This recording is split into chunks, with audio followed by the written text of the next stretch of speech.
What is up, everyone? Welcome back to another video. Today it is time to have a look at my Game Week 10 team selection.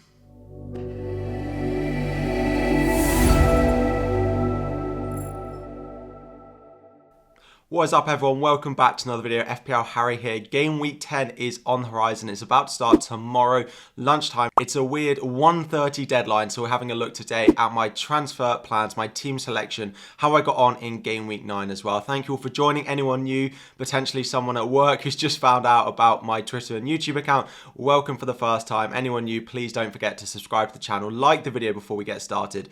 But let's dive in. Game Week 9 was a game week of two halves. Saturday went very, very poorly as I had no Newcastle defence and I didn't have very much investment in the North London derby apart from Martinelli. However, when Sunday rolled around, Haaland did his thing, and then on Monday night when Maddison and Danny Ward of all people came to my rescue, I got 26 points combined from Danny Ward and James Maddison. Danny Ward with the 8-point actually was anything more sweet than the Maddison return just because it was so unexpected.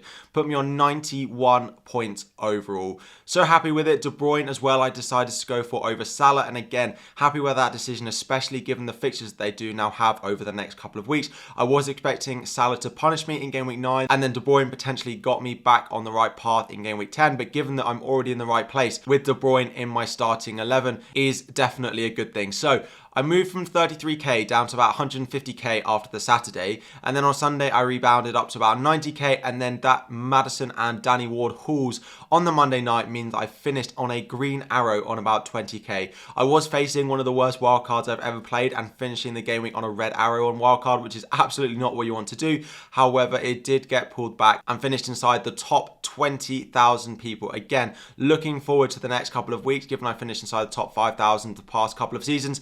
Can I do it again this year? I've definitely had a good enough start that it is possible, but I need a few good game weeks. So that's my team score for this week, but let's have a look at a few transfer plans. Drop it in the comment section down below how you got on in Game Week 9. Did any of you hit the 100 club? I want to hear all about it.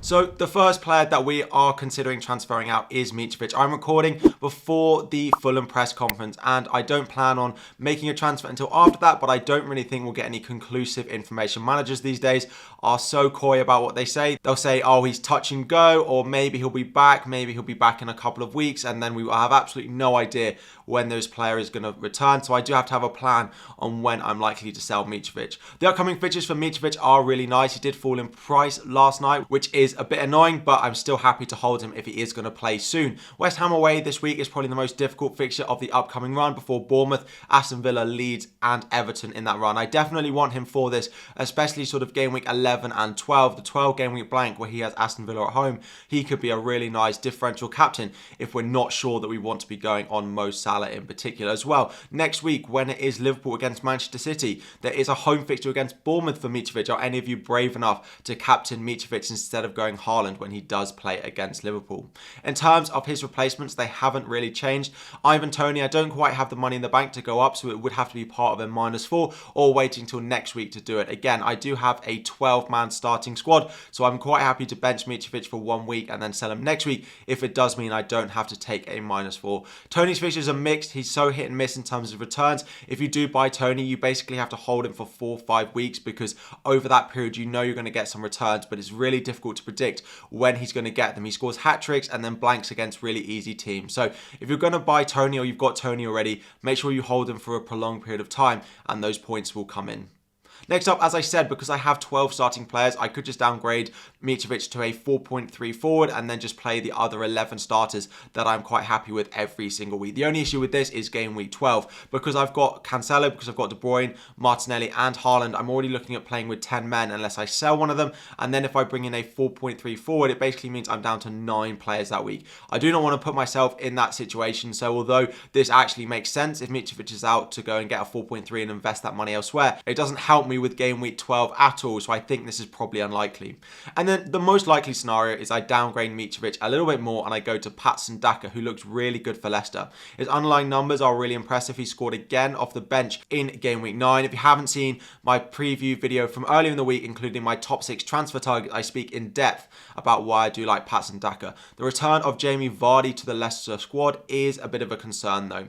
Him coming back in, although I don't think he played that well, and I do think Daka is a better choice for them going long term, there is the chance that Vardy starts occasionally, and given that game week 12 is a mid-week game week between game week 11 and game week 13, and that's the week that I'd really need him to start, there is a good chance that maybe Daka doesn't play that and Vardy gets a start, again not wanting to play players every 3 days in that Leicester team. So that is a bit of a concern. There are pros and cons of all of these forwards. So basically I need Mitrovic to be back fit because I don't really want to have to make a forward transfer this early after my wildcard. Next up, the player that we are looking to sell is Trent Alexander-Arnold. Now, a player that has just not performed well so far this season. Got one monster haul against Bournemouth where we thought, oh, maybe he's going to come back, and he just hasn't returned since. However, in the Champions League midweek, he did score and get a clean sheet, which would have been a monster haul. Maybe he can start getting some FPL returns for us over the coming weeks. However, the fixtures do not allow that. Arsenal this week, followed by Manchester City next week, means that it is a very difficult couple of games. I just don't see Trent and Liverpool really bouncing back, and I really expect their form potentially to continue going into the next 2 games. However, game week 12 sees them play West Ham at home in that blank game week, and Trent will be very popular. Nottingham Forest away the next week, followed by Leeds at home after that. So from then, it is a nice run of fixtures, but I just don't think Trent is worth the 7.3 that he is now. Again, another player that I brought in my wildcard that has fallen in price since I brought him in. Not ideal, but it is what it is, and I am definitely looking to sell him again now, despite only wildcarding him in for that 1 game against Brighton. In terms of his replacements, people are looking to sell Perisic. A lot of my comments are, should I keep or sell Perisic? I'm considering buying him. The next 5 fixtures are actually really nice, and with Emerson out, it just means that Perisic is slightly more nailed to start. The Champions League has not gone that well for them is the only concern, so there is a bit of a risk that they do have to rotate in the league, but they can't really take the foot off the pedal given the past couple of results that they've had, including that loss to Arsenal. They do need the points in the Premier League as well, so I do think Perisic should start the majority, if not all, of the upcoming games. Next up, we have Botman of Newcastle. 4.4 million for this Newcastle defender. Did well picking up an assist in game week 9, but was unfortunate that he did not get taken off before that late clean sheet wipeout, unlike a lot of the other Newcastle defenders like Shaw, like Trippier. If you own Botman and you own Pope, you were pretty unlucky given those early substitutions for some of those other defenders, which meant that they did concede a goal. However, Botman does look good. He's probably nailed to start. He is their best defender on paper. 4.4 million is a very affordable price for him, and it does help with that game week 12 fixture where they do play Everton at home. And then the final one we have is James Justin. Now, am I really going to go and do it? I did speak about having James Justin in on my wildcard, and I didn't do it because I wasn't backing that Leicester defence. But given that I have Gaeta in my team, I'm not going to play Danny Ward very often, so maybe I do want to start investing in Leicester if they are going to turn the tide on their recent form. James Justin coming in at 4.3, Castagna coming in at 4.4 are both good options that we can go and consider. I think I want to give it a week. The only thing is they do play Bournemouth this week whilst Trent plays Arsenal. If I was to make this transfer, I could easily just start James Justin over Trent and have a much better fixture in my team. However, again, I think it's unlikely given that I do want to hold Trent and give him a few more chances, but I just don't expect him to score maybe 1 or 2 points over the next 2 game weeks combined, and Justin could definitely do better given how far forward he goes. So looking at my game week 10 lineup, if you haven't already, make sure to like the video. We're aiming for 1,000 likes on the video. Subscribe to the channel if you are new. There will be a deadline stream tomorrow, so subscribe so you get a reminder for when I do go live. But in goal, we start with Gaeta. We have put Ward back on the bench despite his heroics in game week 9. The plan was always to bring Gaeta back in. He was unfortunate to concede twice against Chelsea, 2 very good goals. I do think there are clean sheets on the horizon for Crystal Palace, and game week 10 against Leeds without Sinisterra. Leeds are very good going forward, so I'm not going to doubt myself that maybe there's going to be a goal for Leeds in this, but I do think without Sinisterra, they're not as good going forward, so hopefully Gaeta can get something. In defence, I do start all of them at the moment. So Trent starts away at Arsenal, Cancelo starts at home to Southampton, then we have Reece James at home to Wolves, who I did predict as a bit of an outside captaincy shout in my game week preview, and then we have Trippier coming in off my bench. It's just going to be my luck. The Newcastle and Trippier are not going to get anything this week, despite last week me benching him and me starting him this week. week. Happy with 3 of them. Cancelo got an early sub in the Champions League, so he should start. Reece James again has looked so good. I can't see him not starting. And then Trippier again has had a week off, so again, there's no reason that him, as Newcastle's captain at the moment, shouldn't start. Trent as well, it is his birthday today. I can't see him not starting, but I am a little bit concerned about the amount of points that I think he's going to get. Martinelli on that left-hand side, who is going to start for me this week, could absolutely terrorise Trent, given the performances he's put in defensively so far this season. But I am going to start him. We do have Dominic Solanke on the bench who can come in, and it might depend on the Mitrovic news about exactly what I do with Trent. Into midfield, Kevin De Bruyne does start. Again, he is going to be my vice-captain, I think, this week. A great fixture against Southampton. Southampton defenders must be losing sleep going into this game, knowing what Haaland, De Bruyne, Foden and the likes of Jack Grealish and Bernardo Silva could do against them this week. Then the other midfielders, the mid-price midfielders that I've got. We've got Martinelli again, as I said, starting for me this week. He is going up against Liverpool, but I would expect there to be goals for Arsenal in this team. Martinelli hasn't actually scored for the past couple of games, but I do think there's a good chance he gets something in here. Plus, he's on set pieces as well. The returns are always possible for him, especially with Smith Rowe out injured. He's pretty nailed to start, so I am still happy with Martinelli, despite the difficult couple of fixtures he's got coming up and the blank in game week 12. Then it is James Maddison. Hopefully he can do something a bit like he did in game week 9.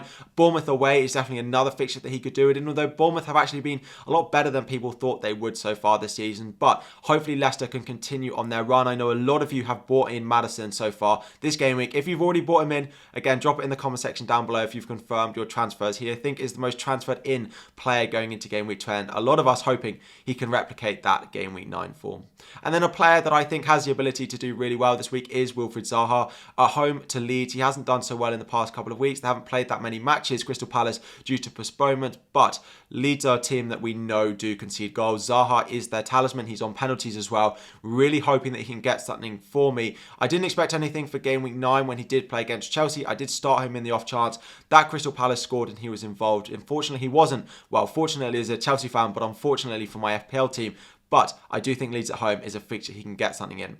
And then up front, I am starting Mitrovic at the moment. I've got Dominic Solanke first on my bench, who can easily come in at home to Leicester if I do decide that Mitrovic is not going to start this week. An easy substitution. I do plan on rolling my transfer despite the news that we get from Mitrovic. Mitrovic down to Patson Daka just feels like too much of a risk, given that game week 12 is a midweek deadline. And then up front, we do of course have Erling Haaland, my game week 10 captain. I did have a game week 10 captaincy section in my game week preview, which was about 20 seconds long, because there's no point talking about anyone because we're all going to be captaining Haaland. Do not overthink your captaincy this week. It would be absolute FPL folklore if he does go in blank, but that's going to be how the game works. Do not look elsewhere apart from Erling Haaland for your captain. So 20k going into the game week. Where are you sat in the world? Thank you all so much for watching. Drop any comments you have, any questions about your own FPL team in the comment section down below. As I said, there will be a deadline stream 2 hours before the deadline on Saturday, which means the stream will start at 11:30 and end at 1:30 because we have a later deadline on Saturday about lunchtime. Thank you all so much for watching. Good luck in Game Week 10 if I don't see you before then. Subscribe to the channel, like the video, turn on notifications, and I'll be back again very soon.